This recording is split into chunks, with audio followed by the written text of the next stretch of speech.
For anybody that doesn't know Nick, Nick Hammond is a super versatile creative director. He's been working with us for the past year or so, both with Sandy and with some of our biggest clients.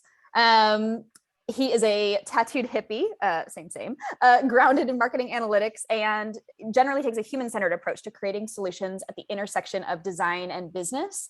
A really awesome, my take is that he's just a really awesome design and analytical thinker, which I think is a tough mix to find and has a huge benefit to bringing really strategic solutions to his design work. Over the past decade, Nick's been able to create designs, marketing materials, products for a ton of global companies. But he realized that he wasn't really happy unless he could continue to help others find their true passions too, which is why he's joining us to speak today. He's gone back to his roots in extreme sports, clothing, music, the great outdoors, and has continued to push boundaries and build his skills by exploring both new creative environments, people, and methods of creating. And drawing from these experiences within design and marketing, sales, business, he strives to help others reach their full potential and make a difference in the world. Like I said, he has been an awesome addition to our team. I think as a creative leader, his perspective has been really valuable for us to learn from, for our clients to learn from. And I'm hoping that some of the conversation that we have today will be really valuable to everyone at Sandy as we try to polish our communication styles and our ability to influence the work that we're doing with our clients and at a personal level as well. So Nick, thank you so much for joining. I will let you take it from here. I think you have host permissions, but thanks again and excited to see what you're bringing today. Awesome. Thank you for the intro. Yeah, I have another little intro of my own that I'll kind of get into here, but yeah, it's been incredible to be a part of the Sandy community, and I kind of have this as part of my little intro talk here, but it's been amazing to be a part of everything that you guys have going on, and it's one of the reasons why I am where I am right now. So shout out to Sandy and everything going on with the platform. Like, obviously we're doing this right now, which is incredible. As we get into it a little further, like I had kind of mentioned before people started hopping on, if you have any questions while I'm in the middle of this, feel free to shoot them out, whether that's in the chat or just through the audio too. I always think it's a little goofy if I'm just sitting here talking at everybody the whole time. And a lot of this stuff is things that I feel like you can benefit from having more of a conversation around. So if anyone feels like interrupting at any point, please just do it. So getting into the meat of it, I'll kind of start out with a little bit of my journey here. I kind of started my freelance career like years and years and years ago, directly out of college. And my difficulty was that I hadn't spent a lot of time in any agency setting or really like getting my feet wet with any sort of real job. And so my difficulty coming out of college was I just straight up didn't have any clients. I didn't really have an ability to stand out. I wasn't into like the meat of my career yet. And so I was really struggling to kind of just bring in money and get by. And it really put me through a lot of difficulties working through being more of an introvert, especially like, about a decade or so ago when I first started getting into a lot of this stuff. And because of being an introvert, especially at that time, I had a lot of difficulty around like selling myself and how to communicate effectively. And so that was obviously kind of playing into that, not being able to retain clients. I was making some money and, in general, just kind of being a dirtbag and sleeping on friends' couches and doing whatever I could to just continue to do design and do what I love to do. And because of a lot of that, I had these kind of external struggles also, which was like basically just trying to get into jobs that were paying more. And at that point, because it was more difficult doing a lot of the freelance stuff, I was trying to see if there was an ability to go in-house with some places to really just gain more of an understanding of how do these processes work internally, how can I communicate more effectively, and what can I learn from people that are doing this in more of like an in-house position. And because of that, I was essentially moving cities just about every year. If I do the math over the last decade, it was literally at just about the year mark that I would not only move like jobs, but also move cities. And so it was a lot of change over and over again, kind of trying to just chase this thing of learning as much as I could and learning about people and design and all this stuff. Um, so at a certain point, I got to this period where I had moved down here to Florida, and started working for the largest company I had ever been at. They're one of the largest, if not the largest, sports retailer in the world. And so what was difficult there is I kind of, in bouncing through a lot of these different things, had the thought of, maybe if I get to this point where I can work for this behemoth, a lot of these difficulties around this process and how you communicate through design will just go away. And it was the exact opposite. The larger the company was, the more those issues were amplified. And so through that process, I was kind of able to understand, okay, it's if you focus on these things and really learn how to communicate more effectively and learn how to express yourself through these different creative pursuits, it really does put you above and beyond a lot of other people around you, because you can work through a lot of difficulties that even the largest companies are seeing at every level. It's the human side of this. When you get more humans involved, you can have as many processes in place as you want, but if you can't communicate effectively, those processes aren't going to make up for your inability to kind of relate to other people. So what was cool about that was it was kind of this aha moment of like, all right, well, I guess I'll go back to some of these smaller companies and just, started taking on a little more freelance work and really getting involved at the ground level. And instead of jumping around so much, I started to settle in more and say to myself, okay, I need to really just stick out a lot of these things. And instead of seeing them as external to me difficulties that are maybe part of an organization or a process or something, I need to take more of that on internally and look at it more of the communication side of things, how to work through these things myself, and help have more of a positive impact on how these things work in an organization, as opposed to only sticking around for a year and saying, nope, this isn't it, and moving on from there. So what was awesome about that kind of shift in my mental energy and where I was going was I was able to, through one of these freelance relationships, work directly with a VP of sales to drive about 40% growth month over month in a business that I was working for. And that was really my first experience of being able to kind of get the keys to the kingdom and say, okay, here's where I can really get my hands dirty and start to offer some of my insight that I've had through this trajectory of being in all these different places with people and processes and products and all this stuff. Here's all of these connecting points that are similar across each of them. And then from there, I was able to get another gig where I was working with a chief growth officer to drive more marketing and design kind of hybrid approaches to things. And through that relationship was able to help that business cross over their first $1 million in net sales for the first time in the history of their company. And so through those two kind of opportunities that I was given, I was able to really start to understand how to take more ownership out of a lot of these projects and figure out when you're really given that ability to come in and give people more of your perspective, how do you take on that ownership in the right way and make sure that you're delivering value to people? So as you can see here, that's my long-winded journey of how I got to where I was. There's all these little nooks and crannies. I bounced over all over the place, but at the end of the day, it led to where I'm at now, which is I'm about to crest that kind of $100,000 net mark for the first time in my career at age 30. First year freelancing for the entire year.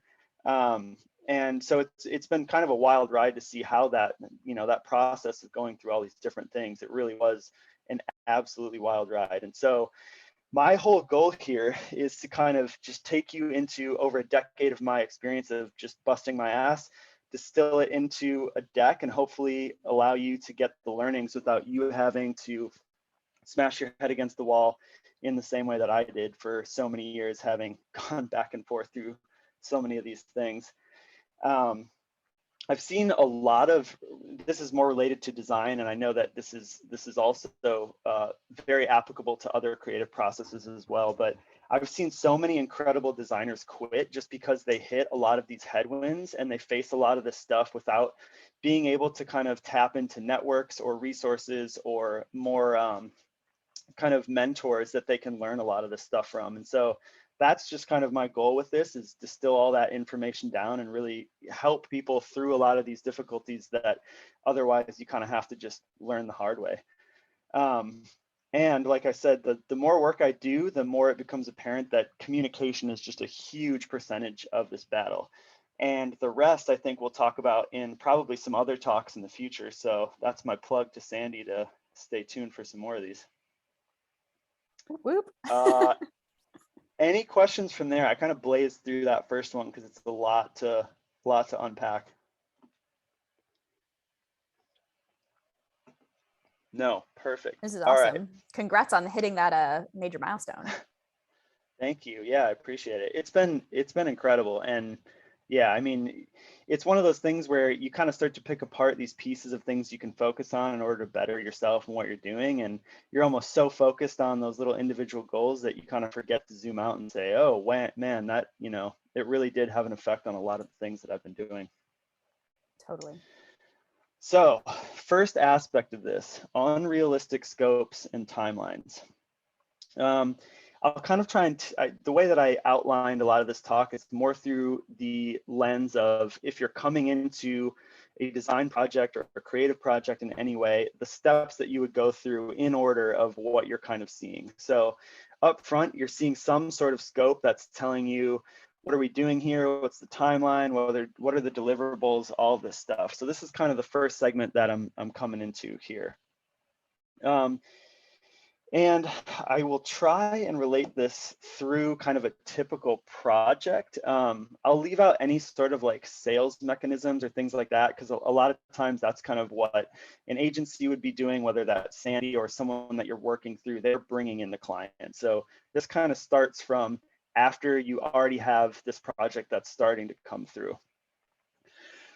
So usually what I'll do up front is just try and get a grasp on like where things are going and how they're moving.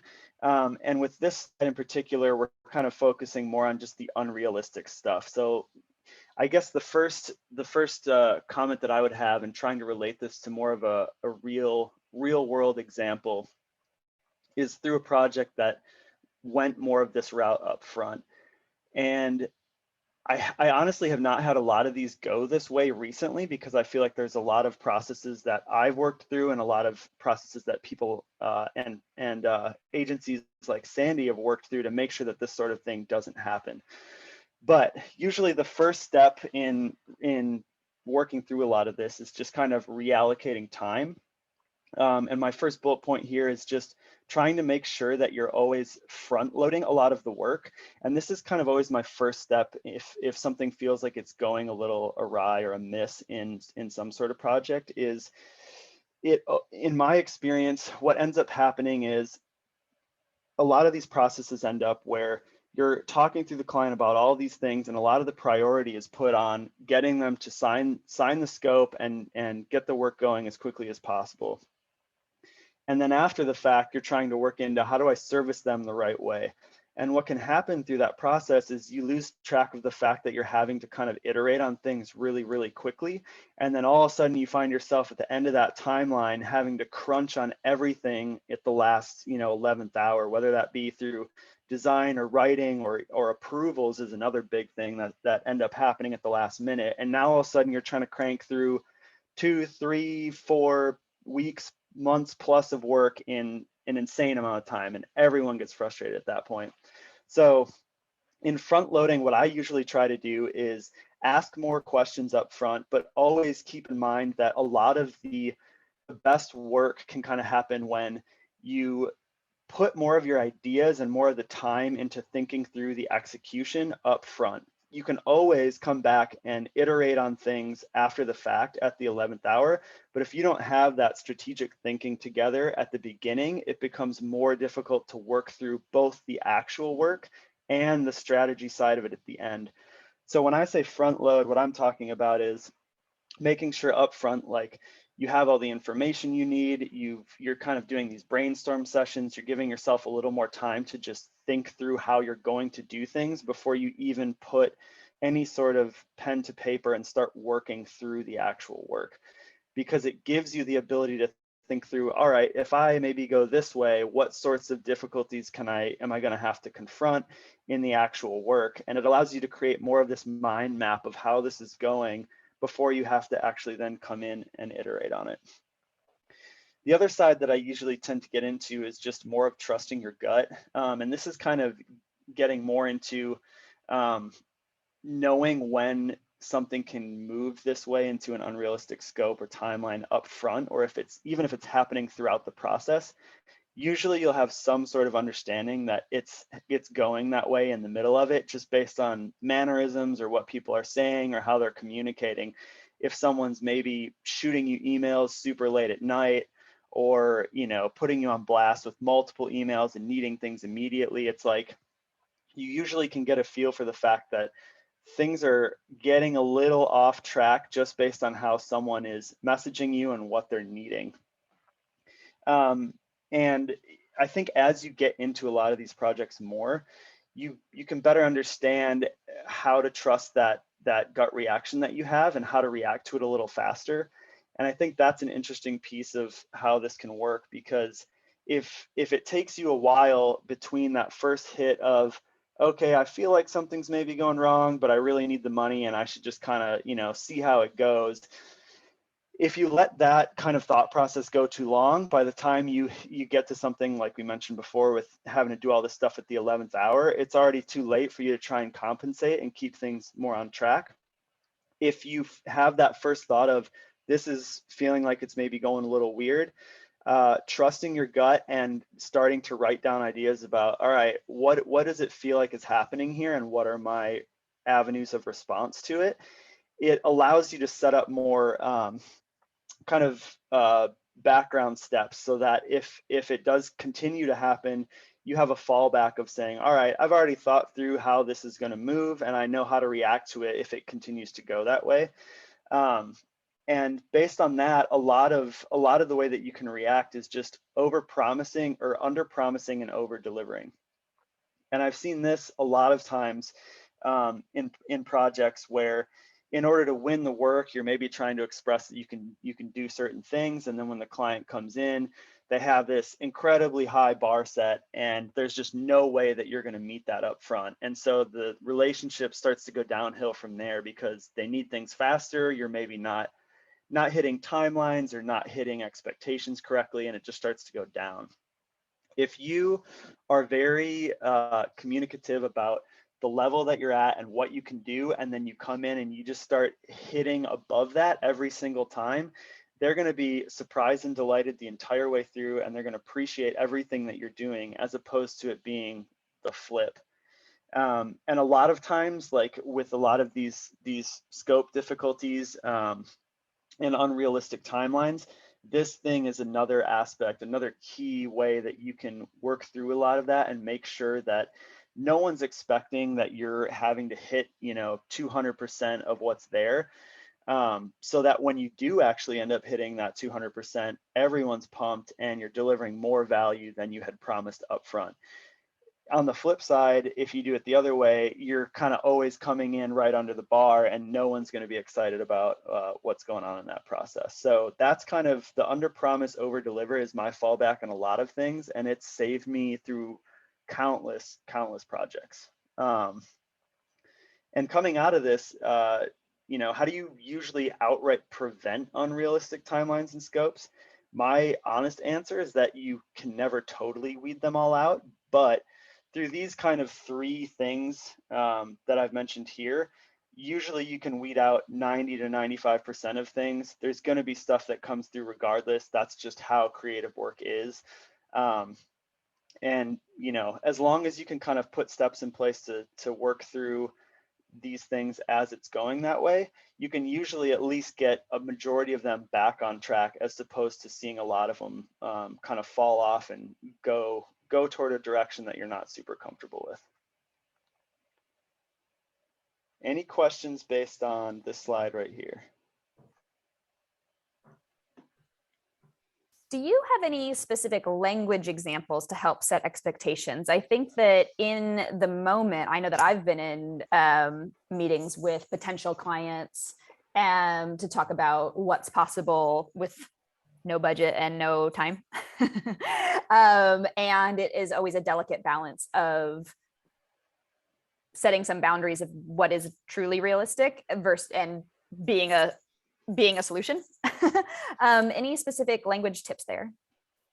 Yeah, I think, I mean, the way that I approach a lot of this stuff, it's maybe not specific just to this this slide here, but more so the overall presentation is always just trying to lighten the load and make sure that your language is always more it's always more soft. You're not coming off super edgy or super hard or like you're frustrated, because a lot of that language can get lost in translation, especially with a lot of these electronic communications that we have like Slack or email. I mean, even something as simple as I just need to create a short message to get somebody to do something can come off as kind of snooty and like you are above someone just because it was short. And you lose a lot of that context in that process. So for me, I've kind of always approached that as like, how do I make it feel as soft as possible? And more so explain myself as I'm going through it. So if I'm making a short and quick statement, I'm literally just expressing my opinion as I'm thinking it, like, hey, I need you to do this. I'm sorry if this feels short. It's by no means meant to, belittle you or whatever. I just need this done super quickly and we're under a time crunch. So I think a lot of it more so comes in just taking the internal thoughts that you're having and externalizing them. And like I mentioned with the beginning of my intro there, like coming from more of an introverted perspective, that was very difficult. And it's still a very difficult thing for me because a lot of that happens in my head and I don't ever, or it's more difficult to stop myself and say, hey, you need to externalize it so they know that that's what you're thinking. Because if you don't, they're going to have absolutely no idea that you actually do care, but they're not getting enough of the message to hear it. Totally. Yeah. That makes a lot of sense. That was a great question. All right, onward. So through a lot of this, I was trying to not give away the next slide, but the next slide is based on all about asking good questions, because this is kind of the key component to anything revolving around projects, scopes, anything, just creative work in general. From what I've noticed and how I've began approaching a lot of this stuff, and even outside of like business as a whole, the more pointed and relevant questions that I can ask, the better everything becomes. Just because you're able to surface things that you might not have gotten from someone up front, and they may have just, like I'm saying, if I'm internalizing all of my thoughts and I'm assuming someone knows a piece of it, that doesn't mean that they're understanding all of it or even know that that's what's going on. So I will treat it like the flip side as well. Like maybe there are things that you're thinking through that you assume that I know. And the only way that I can make sure that I have a map of everything that you're thinking is just by asking as many questions as humanly possible. And it's also interesting because to piggyback off of what Ray asked right there, what I'll usually do is treat it more so like that soft touch of saying, hey, I just want to make sure I'm on the same page because this is going to be a tight timeline, or because I want to make sure that I'm getting everything that you need. So you kind of put it back on yourself and you say, is this what you're saying here? Is, you described this, this, and this, like, is that actually what you're saying, or is it coming from some other place? And you're just kind of like, even with the statements that someone is making that feel very explicit, you still go into them to make sure that that's true, because there could be so many things wrapped up into that you're not getting from them. So to start here, and to kind of piggyback off the timeline and budget, usually what I'll try and do is just, let's say they're coming into this project and they're trying to figure out, like, do we have the budget for this? How much are you asking for in terms of your rate as a creative? What I usually try and do here is like use that soft touch kind of people skills and way of communicating to flip it back on them and say, well, I have some other projects going on right now. My budget is honestly dependent on timelines and what you're actually looking to do. Can you get me an understanding of exactly what you need and what timeline you're looking to do? So you're flipping it on them, because as a creative, I've noticed this so much, is a lot of times you can leave an absolute ton of money on the table because you were the first one to come forward and say, this is my rate. And maybe it's, maybe your normal rate's 20 bucks an hour or something. It's like, or 50. And this person was willing to pay up to 200 bucks an hour. But because you made the first move as a creative, you will never know how much you just left on that table in that process because you were the first one to speak through it. So what I usually try and do is flip that on them as simply and efficiently as I can, and message it more of like, I want to understand your timeline to help you more, because then not only are you adding them value, but you're also adding yourself value, because you may have left so much money in that, within that budget, that you could have been paid to do the work that you should be paid to do in the first place. So that's kind of where I put in parentheses there, like the more you can be a partner in that process, the better, because it's not only helping you, it's helping them. And that's when a lot of these creative processes and work become fantastic, when you're partners, not one person telling the other person what to do throughout the whole thing. More questions. So the other thing that I'll usually try and do, that's usually kind of a fallback here, is asking people to describe the feeling of what they're after. A lot of times in these scopes, they will list out certain things that they need, and they're more deliverables and specific and kind of like technology related things, or like, final deliverables that they want. And what I think can get lost in that process is the fact that you're really trying to get somebody to feel something at the end of the day through a lot of this creative work. And from my perspective, all of the work that I've done that's felt like it was more fluid on my end, and as I'm communicating it to a client, has come from this specific question. So what I'll usually do is say something like, before we even get into everything that you need and all this other nitty gritty, can you give me 3 to 5 words of descriptive words that you would use to describe how you want this project to feel? Because you're almost putting these loose guardrails on yourself and the project up front, so that as you're working through things, whether that's some more of these specific deliverables or tight timelines, you're able to more easily gut check the whole way through of, okay, is this executing on this feeling? And what can also help too is if you're in that project a little too deep, a lot of times you can get too close to it, and so it's hard to give yourself a yes or no answer to that question. It also helps you externalize this easier. So if you're going to a friend or a spouse or even the client, and you're presenting some of the stuff, you can say, hey, at the beginning, I know you gave me these 3 to 5 words, that is how you want this to feel. Based on what I'm showing you here, does this do that? Yes or no? And it can also help you, because if you're too close, you can get someone else to say, well, this piece maybe feels like you're hitting on that, but this other thing doesn't. So that key piece right there is kind of something that I've fallen into that has helped me so much, because it'll also do something where if you're at the 11th hour and you're scrambling through all this stuff, what can happen sometimes is a client or a process will end up bringing in somebody else at the end of the line and say, hey, we actually need this approval from Bill over on this side of the company that you've never heard of before and was never in this process through the whole thing, but Bill really needs to see this. And you're like, oh God, here we go. Bill is going to tear this thing to pieces. If someone like that comes in at the last minute and you have these 3 to 5 words, and you can say, hey, backing up, this is kind of how we've looked at this project. These are the things that we're basing this off of.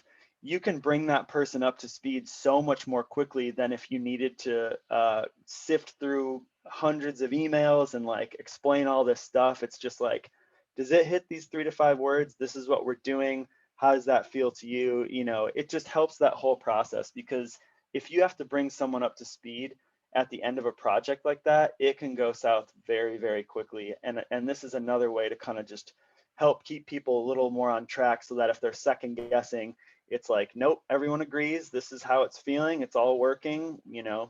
These were the guidelines the whole time. We're all good. Approvals again. All right, move on. So that's that one. Another question that I will usually ask following this, and I kind of have a decent example of this here, was recently I was working on doing a more branded campaign for a whiskey distillery. And what was interesting is they were targeting kind of like these almost newer millennial, like connected people, and trying to get more like forward thinking people into this distillery and into their kind of in-person events. But what was interesting is, as they were explaining a lot of this process to me, they were saying that a lot of the people that they saw show up were not this demographic whatsoever. It was like, hey, we're trying to target people that are a little bit younger and are more connected and are more social. We're trying to target, more women with a lot of this stuff, because traditionally whiskey drinkers in the past have been more masculine and all these things. So I was like, okay, you can either take their word for that up front, or you can start asking more questions. And so when I started digging into it more, it was pretty clear that that is the demo that they were going after and who they wanted to be their client. But the people that were actually coming to the events and interacting with them more was more of that traditional older male whiskey client. And so you can kind of start to explain to them, hey, I know you're trying to push the boundaries a little more, and that's what you're doing here, but we kind of need to pull back on that end a little bit, because your core market is someone that's completely different. So instead of going way far off into this segment of like, let's target all of these people who are more forward thinking, you kind of have to do more of this balancing act between the people that are showing up and also pushing the brand in a way that feels like they're targeting more of those forward thinking people. So audience demo is always an interesting question to get into, because there's always going to be kind of this rift between who they think they're going after and who they want to, and the people that are actually showing up. To piggyback off of that, there's another question, what sort of learnings have you had coming into this project?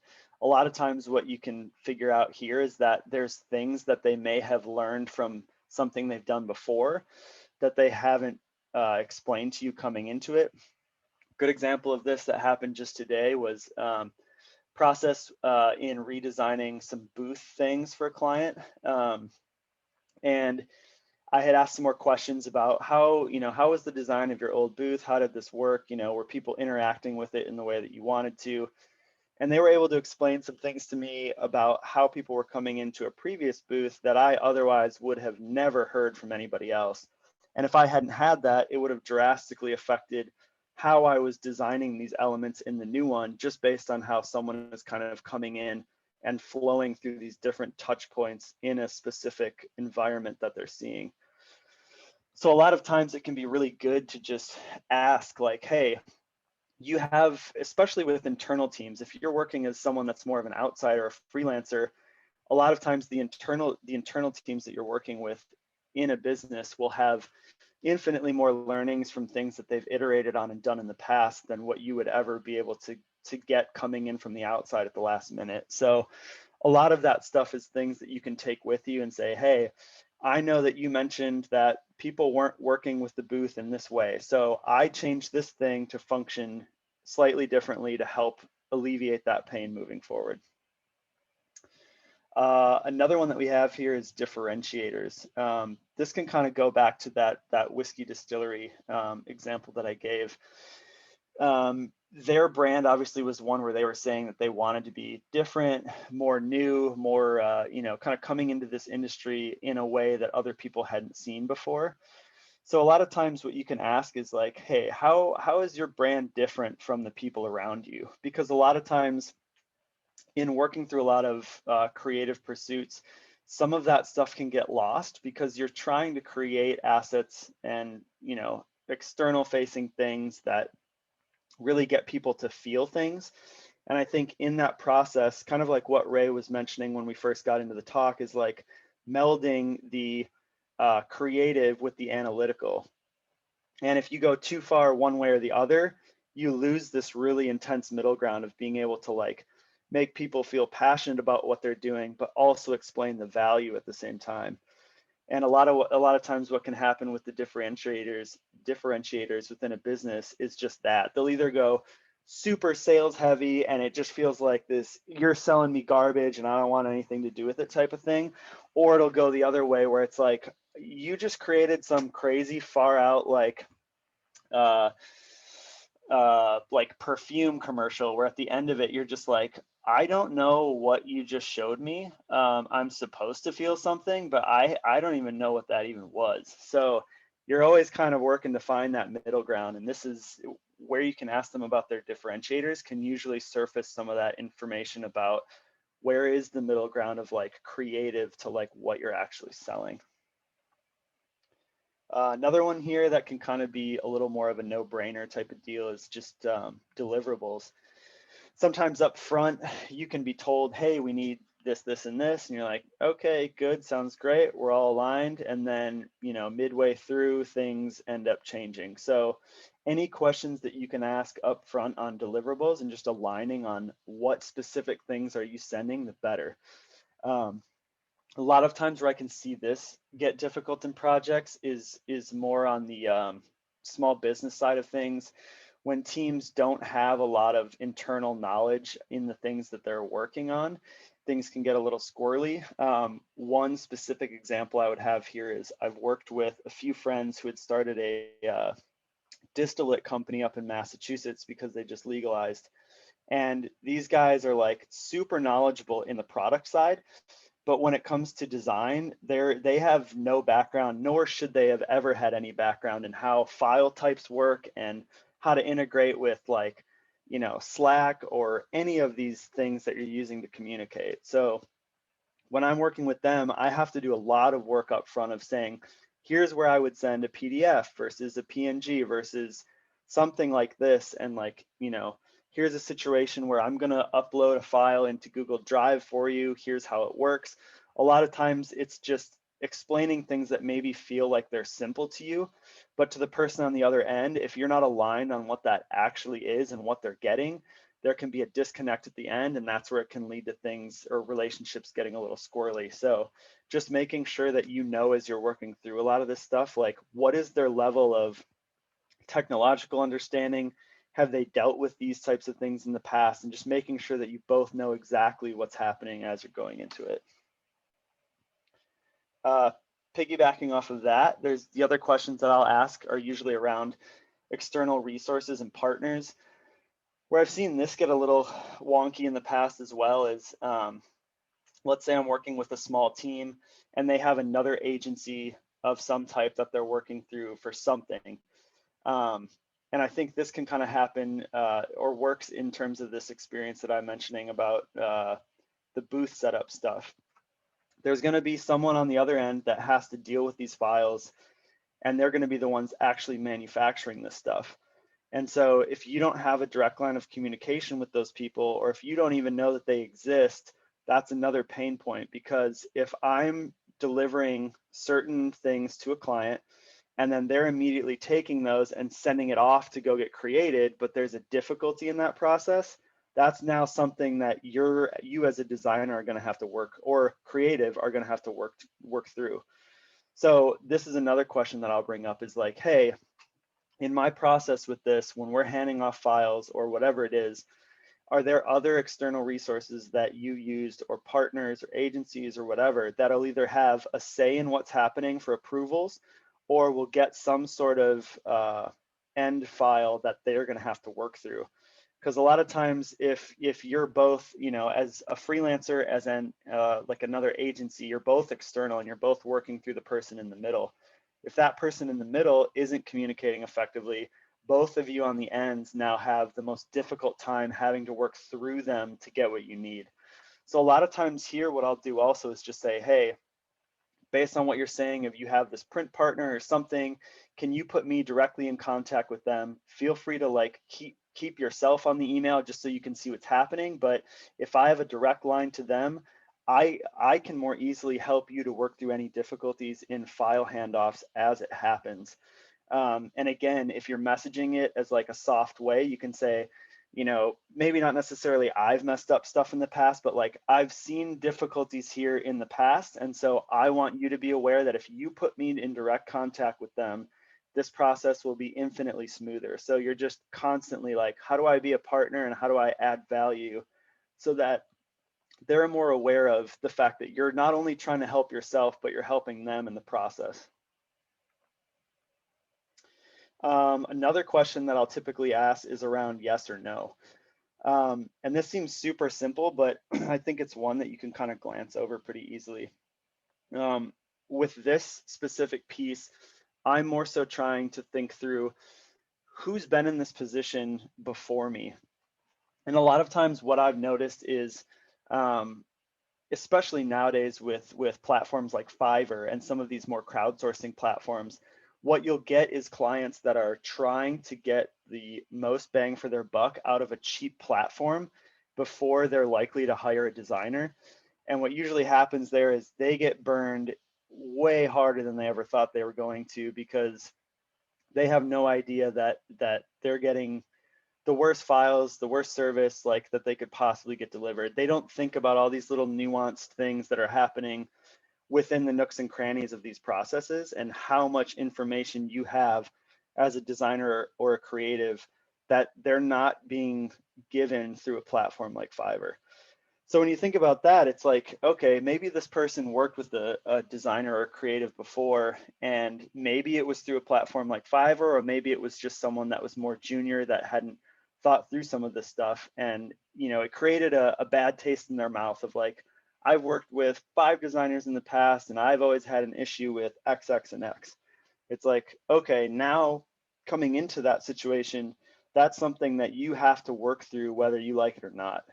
And so the way that I work around that is to say, all right, I understand. I've seen this happen before. Like, what can I do to be a better partner to you? Are there things that this other person did, whether that's communicating or through, you know, the creation process, that you didn't like? Tell me more about your experience with these processes in the past. And just starting to pull out more information about like, what did they not like? What were things that went wrong? So that when you're working through it, it's not as much about specific deliverables and more just like, how do I work with this person as a human?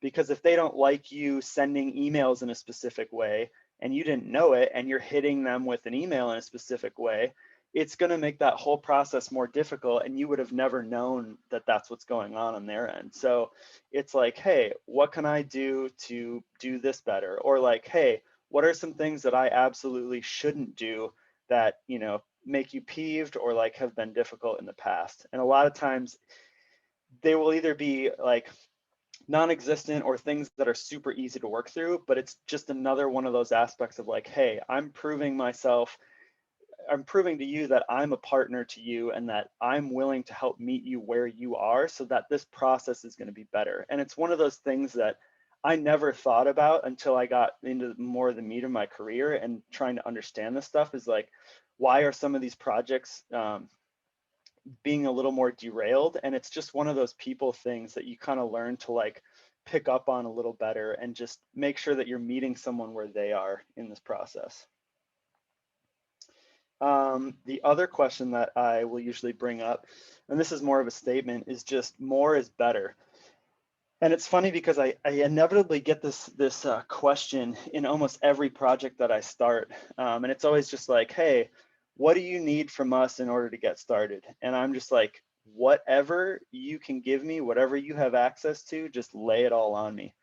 Because what I've experienced in the past is maybe, you know, and this is also related to that front loading question before of, maybe you're having to design a lot of the stuff or create something specific at the last minute. And now all of a sudden you realize in the thick of this project, you're coming down to the wire. I don't have certain assets that I need in order to keep moving. Now you have to interrupt your entire flow in order to then go communicate with someone in that moment and try and get them to get you what you need as fast as possible. And usually what happens is they're not going to be able to do that.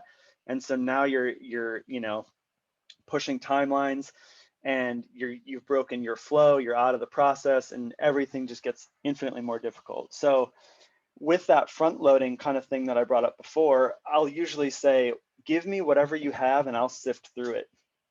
And then I'll let you know if there's things that I feel like are missing, or maybe there's file types that I don't have that I need.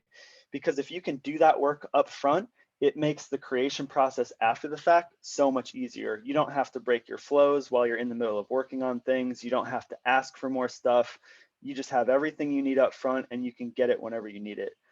And the other thing that's really interesting about this too is, it'll create these instances where you might get these little golden nuggets of information out of this that you otherwise would have never seen.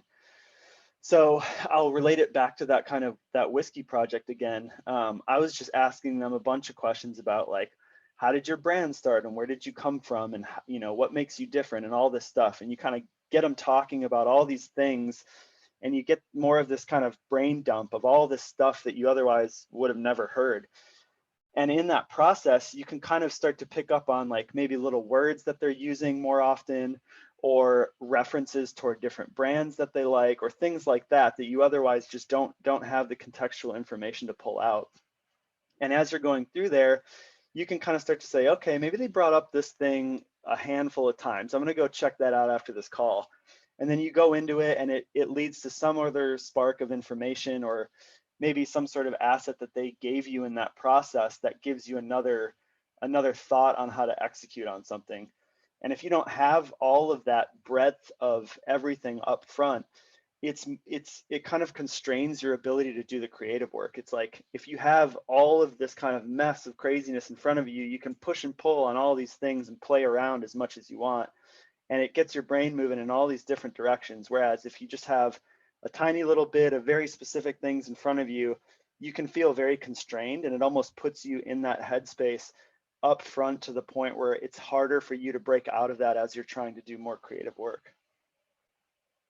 So I kind of hit the two things there, the brain vomit at the end of it, just getting them to talk more, trying to be more conversational. And I think this also happens when you're doing you're stacking a lot of these questions and a lot of these processes on top of each other of how you're communicating. Is they're feeling like you're more of a partner in the process. And as that happens, they start to open up more and say, okay, I feel like I can really tell you more about what we're actually thinking. And in that process, more of the brain vomit comes out, more information, and the more that comes out, the more easily you can not only talk to them in the future, but the more easy it is to sift through this stuff and pull out things, and then in the future explain, hey, I heard you say this about this, and so I pulled it out and infused it in this way. And it just makes everything better across the board. So I think once you're able to kind of get to that position of, hey, just if you ever have a thought about anything, regardless of what it is, feel free to send it, because it helps me understand where you're orienting and how I can, orient myself in the same way. This is awesome.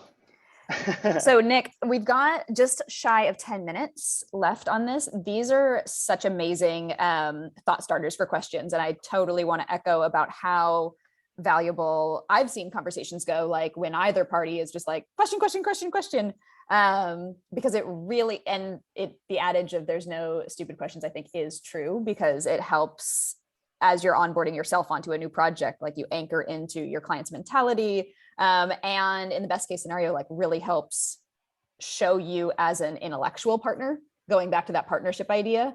If, as a creative, we're able to show that we're invested in our client's business by asking smart strategic questions, understanding where our work sits in the larger context of their business, like that can help position you as a long-term partner for them as well. Absolutely. And not just with them, with other people too. And I think that's where it starts to get really fascinating, is you start to not only see like specific things that are functioning similarly across projects, but then you start to see, okay, at a broader level in certain businesses, here's things that I can take from over here and help with another client, and use that as another way to even be another level of a great partner of, like, I did this with these people back here and this is what worked and why. Does that resonate with you, X, X, and X? And you can kind of push and pull from other things as you get into more projects. Totally. So brings me to the next slide, which is standing out. So this was kind of the piece of this process that gets me more into the data side of things. It's more related to now that you're seen as more of a partner and people appreciate the fact that you're bringing to the table all of these different ideas and asking these questions and really trying to do what Ray is saying is be more of that partner in their business and really be another arm of who they are. Now you've got a seat at the table. Like, how do you really start to position yourself as the thought partner and the person that needs to be there? So a lot of this is just more so related to putting on more of your marketing hat, and just making sure that people are seeing more of your high level thought process. A lot of times at this stage when you're getting more of a seat at the table, and this is happening across the board from what I've seen with creatives. Previously you would be more of like this low level execution person, but when you can set yourself up as being more of a thought partner, now you're starting to sit at a table with C-suite level people. And when you get to this level, a lot of those people don't care about these day-to-day tactical decisions that you're making about why a color was done the right way or why this is happening. It's like they want to see results and data. And as a creative, if you're able to be more of that partner and figure out how to pull some of that data out from what you're seeing and get tangible feedback that you can give, it's going to make you stand out so much more once you get to this level, because you're able to say, hey, I know that you don't care about what's actually going on this like kind of minutia level day to day, but here's the reasons why these decisions we've made, regardless of what they are affecting your business in a positive way. And that just helps them understand like, hey, this person knows what they're talking about. They know how to bring me the info more succinctly and deliver it more effectively, so that you're not kind of rambling on about all these things that you did. It's just like, hey, here's why it's positive, and here's why we're going to keep doing what we're doing. And the other side of this too is, I'm kind of jumbling these different points here, but the other side of it is being willing to say when something's not working as well, and saying, hey, we found that we did this, we tried it because of this, this, and this, it's not working. But then as a follow-up saying, we're going to do this because it's not working and see what else we can do. Because at this point, these, like I said, they don't want to see the tactical decisions. They just want to know how they're going to keep seeing success at the level of what you're doing. And if you're able to say, hey, it's not working right here, that's fine. Sarah raised her hand. What's up, Sarah? Hey, I just want to say that this is a kick-ass point, because the ability to understand that all different people at all different levels have different stakes in the game and want to hear different levels of detail and different things communicated to them is something I think that creatives or people in businesses can often overlook. Some people really want to hear minutia. Other people just tell me what I need to know, snap, snap, snap, fast. So recognizing and understanding and assessing very quickly who wants to hear what is awesome. And that's the kind of thing that if you have a contact or a project manager, you can even say, hey, tell me how much this person wants to know. Or when you're working with somebody for the first time, you could say, look, I want to communicate with you in the most efficient way possible. How much detail do you want to hear? And I find that people really will appreciate that. So thank you for highlighting that, because I think that's an awesome communication. Absolutely. Yeah, you're totally right. And usually my personal fallback is just to give them super fast, high level, because if they want to hear more, you can easily transition into, all right, well, let me tell you about all these things happening. But a lot of times at this level, more times than not, from my experience, people just want the quick and dirty, as opposed to like, how do you want to be communicated with? So my fallback here is usually just quick, high level stuff. And a lot of times too, this was another point here, was the accountability side of it, and being able to say, hey, this isn't working and we're doing this because of it. When you're able to show people that you're actioning items outside of some of these communications and these meetings, they also understand like, hey, this person knows when things are not going the way that they are, but they also know what they need to do to fix it. And they're going to be, boots on the ground there to make sure that it's working as they're coming out of it, as opposed to just saying, hey, it's not working and now we don't really know what to do about it. So the other side of this is really that follow through and the accountability. And on your end, just saying like, here's what's happening and why, but also here's what I'm going to do to help continue to push it forward. So now that you have a seat at the table, we've kind of gone through all this marketing stuff. How do you end up dealing with more of the feedback? And a lot of this just comes with being in these projects a lot longer and just understanding that a lot of it's not personal in any way, even though as a creative, you tend to be very close to the work. It's just a process of working through this on your own and understanding that, you know, especially at some of these C-suite levels, they're looking at data and they're not understanding like, hey, when I provide this very specific pointed piece of feedback to you, I'm not attacking you. I'm trying to make the work the best that it can be. And I think a lot of that, and this is like an Ira Glass quote that you can just look up, is like, you know, doing more of that work and just doing it over and over and over again, because it really does teach you how to deal with a lot of this feedback the right way. And it conditions you to understand they're not attacking me personally. They're just trying to make the work better. And it's kind of up to us as creatives to remind ourselves that we have to see it that way, so that, you know, regardless of what you're doing, it is going to feel personal to some level. But being able to step back and pull away and say, okay, I just poured my heart into that thing.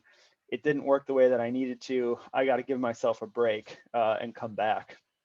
And that's kind of this piece here of choose your battles. Sometimes when you're in some of these things, there's small minutia, like you're really trying to push someone towards specific decision making about where a button is or a color or wording or whatever. And maybe that specific battle isn't worth having, because now you just kind of tainted your relationship with the person who's now struggling to get you to do something. So a lot of this can boil down to just making sure that you're prioritizing more of the overarching process and project, and knowing where these key pieces are within the project that you can hit on to really make sure that you're driving value. And what that means is sometimes choosing to not fight some of these battles when someone wants to move a button somewhere and it doesn't, you know, work with the UI, or they're making a suggestion that really shouldn't work.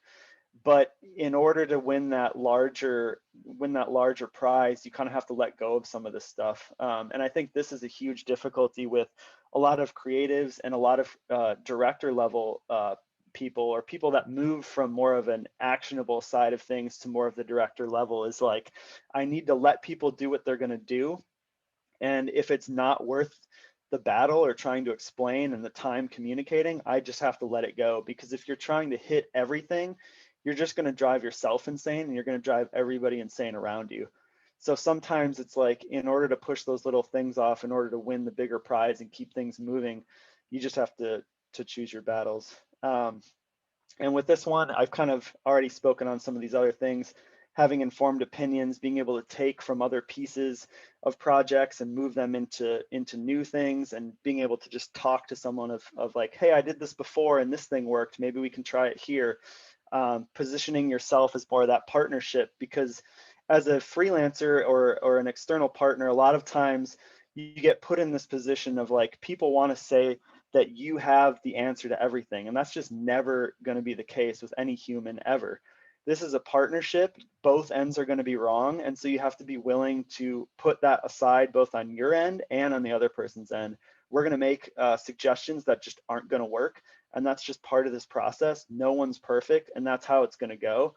But when you position it as more of a partnership, it's more like, hey, I'm in this for the long term and I'm willing to work through it with you, as opposed to like, oh, I'm wrong, but I don't want to admit it, or hey, I'm wrong and you need to go find someone else that's right. Because it's just never going to work like that. And through that, I think what I've seen a huge trend in, that I think also is maybe probably the biggest piece of feedback that I can give on this slide, is seeing a lot of this process transition into what I've heard called dual design. And I think this has been pushed through by more of this kind of COVID remote work from home environment, is just being able to, like, in tools like Figma, design things together with someone who maybe doesn't have the technical experience to do it. Or maybe it's like a designer and a writer and a director and a client all in one document at once, spending the time to work through things together. And this is like, let's say we're working on a website. I'll give a tangible example. In Figma, you can come in and have the copywriter input and copy into the document while the designer's laying out other things. while the director is kind of helping guide. And then you can kind of present that to a client and make changes on the fly while it's happening. And it's great because you can have this conversation that leads to a partnership while you're all in the work creating it on the spot, as opposed to having,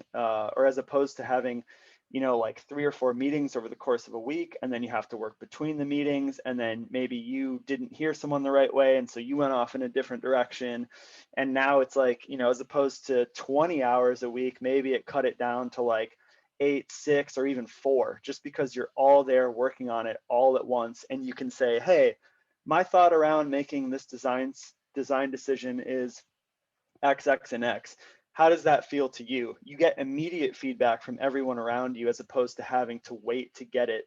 And that dual design process has just been pretty incredible within the last year, just seeing how efficient and how great that is at creating partnerships, and just you know, making sure that the creative process is more succinct and fast, and that everyone's just on the same page. And that's about all I have.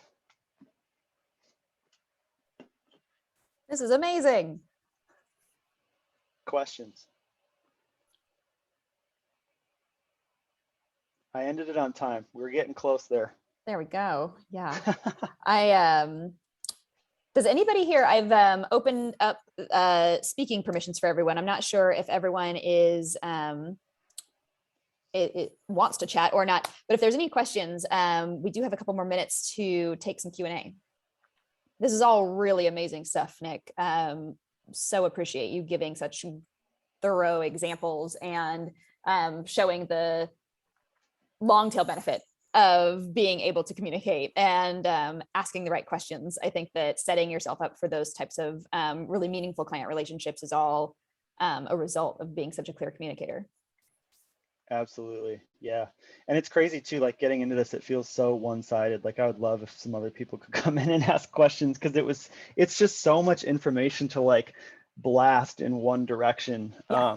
And I know it can be a lot too. So I completely get that it can be a little overwhelming to just get dumped all of that knowledge at once. We've got a question from Alex that came in. Inevitably scope creep happens, sure does. When it does, do you have any best strategies for communicating rising costs versus versus making that client happy and just kind of taking it on the chin? Is that what you meant by that, Alex? Yeah, you nailed it. Do you, I would ask for if you have more of a specific example, because I think that would help me answer the question a little bit. I think for me, the answer more so depends on what has kind of already gone on around the project and what's already been communicated, because a lot of times that'll lead me into like, can I push a little harder here, or do I need to just kind of take it? Yeah, I think it's always, I mean, I agree with you. It's always a case-by-case basis. I guess, let's see here. I guess an example could be, I have a long-term client I've worked with in San Diego. It's probably one of my longest clients, but often, you know, I do a lot of coaching for him and you know, what he might need in the time frame. But then almost inevitably, and I find this very frequent with video, especially nowadays, they want things sooner, and then you end up working much later nights and that sort of stuff. So like deadlines get moved up, and then on top of that, some other person will come in, which I know you mentioned the question about that, you know, asking that up front, so that can be helpful. But a lot of times, you know, a third party or another person will come in and just give a bunch of other feedback that takes it in a totally different direction. And I think for the most part, I've done a really good job of communicating that and like saying what's possible and what's not, and kind of case by case. But I was just curious, you know, because it does happen quite a bit, at least in my world in video, or they want changes that are just like gonna take a long time. So I always try to communicate that. But I always wonder on my end, because I never see the other side of it, what goes on behind the scenes on the client side of, you know, are they really annoyed with this? Like, should, you know, as much as I do what I can on my side. So I'm just kind of curious if you run into that and if you have any, you know, suggestions or tips for it. If not, Totally. that's Yeah. Yeah, and video is nuts. I mean, I have so many friends that do video, and I've like dabbled in some very entry level versions of it of myself, and it's a completely different workflow than design, because it takes infinitely longer when someone says, "Hey, in the middle of this 5-minute, 5-10 minute plus clip, I want you to take this piece out and realign everything else to the music timeline that's there." It's like that sort of like what someone thinks of as being a quick fix does not really exist in the same way in terms of like our creative side of things on design. It's like a lot of times feedback doesn't affect that many things in the way that video does. So I completely feel you on the fact that that can screw with a lot of things. What I'll usually do in that situation when that's happening, and it's happening frequently, is I'll start to say or ask myself a question of like, not just how do I respond now, but how do I put more systems in place around me to prevent that from happening in the future? But not necessarily just prevent it, but also like, how do I put more systems in place to help me deal with it when it does happen? Because if it's something that's happening frequently with the client, it will happen again. And so it's more like, how do I deal with it the right way? So what I would do up front in that situation is like, one, build in more of a change order type of system into the scope and into what you're signing up front, so that they know before they get into another project, hey, if we spring this crap on you last minute, it's going to charge you, 3x the amount or whatever a different day rate is type of thing, or like, percentage increase, so that they know up front, if it happens again, this is what's coming. So they're not, so they're aware of it. It's less jarring when they get confronted with it in the future. But then the other side of that too is like in the middle of it, setting more checkpoints for yourself, so that if you see that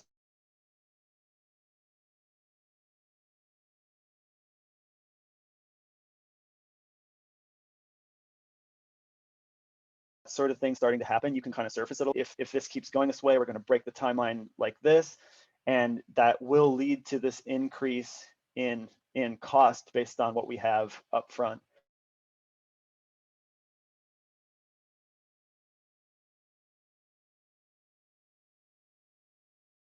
Is my connection still working? It just gave me a little more checkpoints for yourself and saying, am I still good? You're good now. So yeah, so building in more checkpoints in the middle of the process, and being able to say like, it's going, I brought this, to your attention with the scope that we signed. I just want you to be aware that like it's going this way, and if it keeps going this way, there will be cost and timeline difficulties associated. So trying to surface that that communication like as it's happening, so that they don't get hit at like, week 2 of it happening, and then you're just like, hey, here's the bill, and they're like, oh my God, what happened there? It's like, start saying it immediately when it's happening, and reference a thing that they had already agreed to. So it's not like you're not saying this is my issue. It's like, this is this external thing that we did too, and this is where it can go if things don't change. So what you could also do is say like, hey, in the future, this thing is changing. I'm going to change this agreement, based on some of these timelines. I'll eat it right now, but as this starts to happen in the future, here's going to be the cost associated with it. So you can you're just always priming for what could potentially happen based on their decision moving forward. That was a super long-winded answer. No, that was great. good. That's kind of the track that I'm on. It's definitely always a struggle in video, but I mean, that's it. That's basically exactly what I do. So I appreciate the response, and it sounds like, it's on the right track. Yeah, definitely. And yeah, it's almost just like kind of what I was saying before with being more of an introvert. It's like the more you can externalize the thought process, the second you have it, the better it is for everyone, because they probably know that that's what's happening internally. If they don't, they should absolutely be aware of it. And either way, saying it immediately is the best way to make sure that everyone's aware of what's happening as it's going on.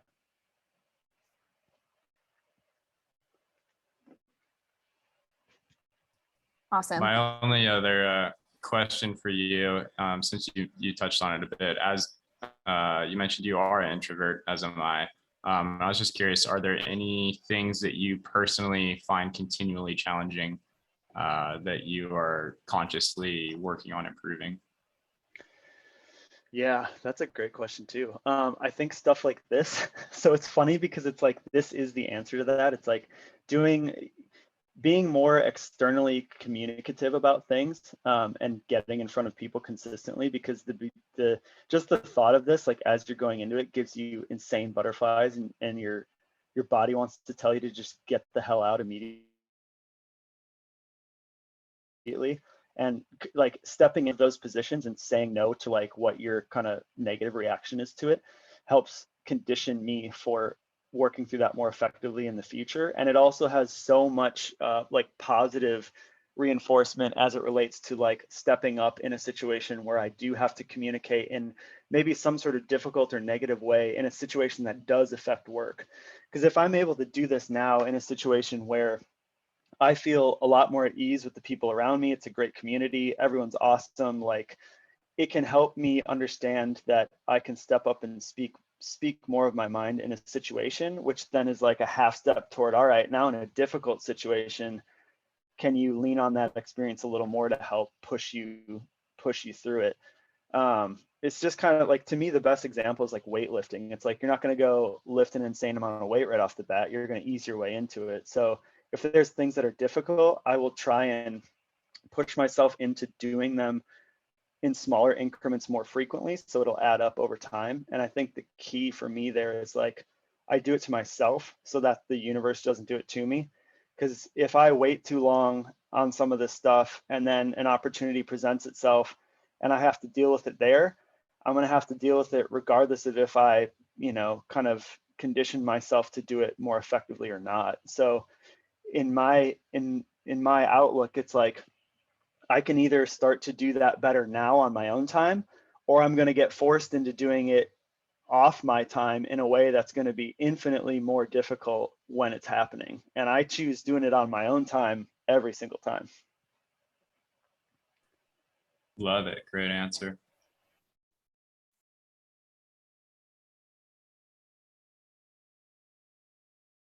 This has been so awesome. I am so grateful for all of these sound bites. I'm caffeined up. What was that?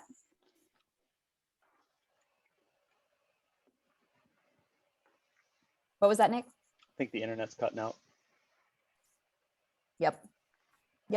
Well, are there any more questions before we close this out and let the internet take a breather?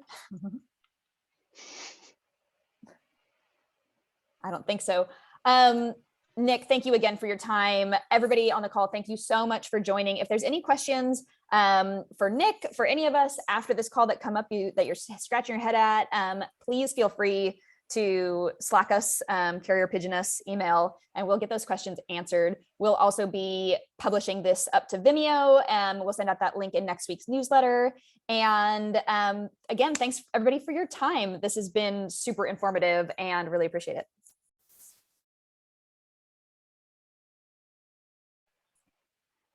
All right. Thanks, everybody. Hopefully my internet is working a little better. Good enough for a goodbye.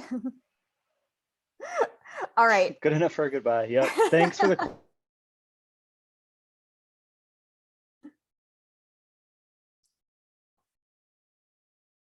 questions, Alex. That was great.